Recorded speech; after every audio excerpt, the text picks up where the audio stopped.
Cameron for Canada's Mortgage Minute. Hey, today I'm going to talk to you about a housing bubble bursting, and this time I'm not talking about Canada. We're talking about Europe. A lot of European economists are concerned that certain countries are leading for a bubble burst. Basically, what's driving this is the fact that the construction industry has not kept up, and the population growth in some areas has been pretty explosive.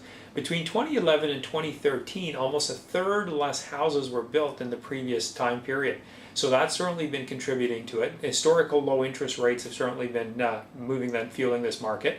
Most of the growth has been in the capital cities. The outlying regions are not experiencing this. And again, pre-economic boom, basically once everything started off, there was two directions most countries went.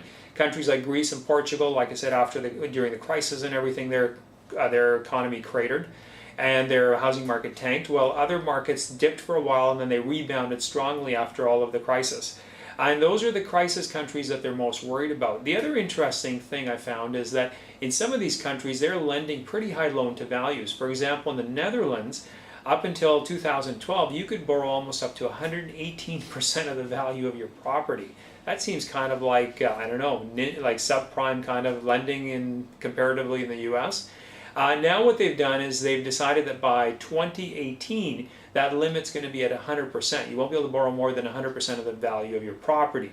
Obviously in Canada, as you know, you need at least 5% down, so we seem to be well ahead of this curve in a lot of ways. The other number that has them concerned is the household debt to income ratio, the after-tax number.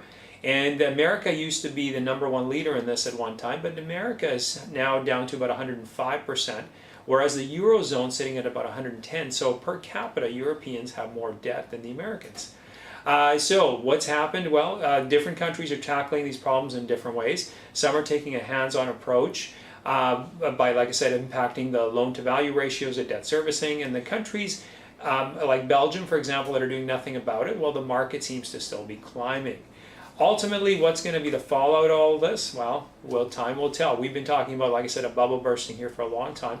We'll see if something very similar happens there.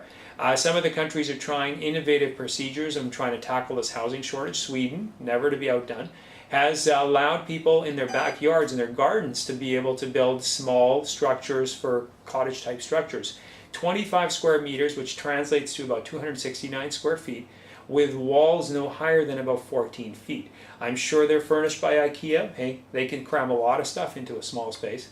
And they're hoping that this will prevent people, to be stuck with a housing shortage and really avoid having them to live with their mom and dad. Maybe you get to still live with your mom and dad, but in the backyard. It's not so bad. At least if they tell you to go out and go to your room, you just go to your cottage. Anyway, time will tell to see what happens here. Like I said, they've been talking about a housing bubble bursting here for a long time.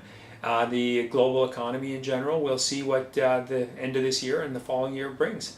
If you need anything mortgage-wise, don't hesitate. Give us a shout at the Auxilium team. Auxilium simply means a care, aid, assist, and support, and that's what we're here to do day in, day out. Whether you're looking to refinance, buying a new property, whatever it might be, give us a shout. We'd love to help you out.